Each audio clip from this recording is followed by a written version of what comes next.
Во Скопје ќе биде отворен погон за одржување на шински возила. Компанија од Чешка рече да инвестира во земјава 20 милиони евра и при тоа да вработи најмалку 600 лица.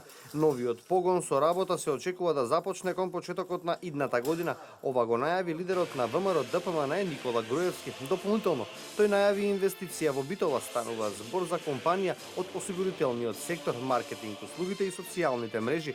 Предвидено е да бидат вработени 300 лица.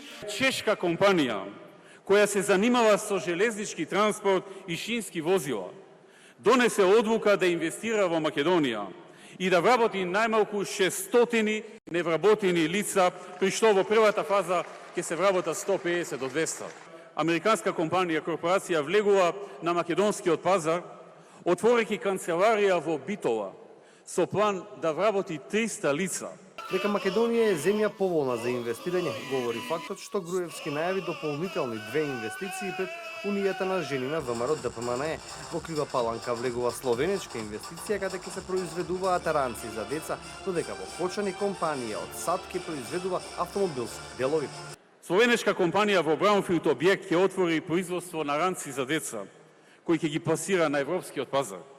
За почеток ќе започнат скромно со 50 на вработувања со развојни планови за раст и за градба на Гринфилд објект. Со американската компанија Amphenol почнува со градба на нова фабрика за автомобилски делови во Кочани. Amphenol веќе има 2 фабрики и 3 погони во Кочани. Градбата на оваа трета фабрика, односно четврт погон, треба да заврши во средината на 2017 и да отвори нови директни вработувања 400.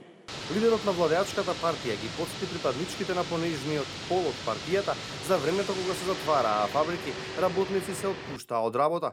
Го спореди времето на владењето на СДСМ со последниве 10 години, кога бројот на невработени континуирано се намалува, а земјава е на мапата на странските инвеститори.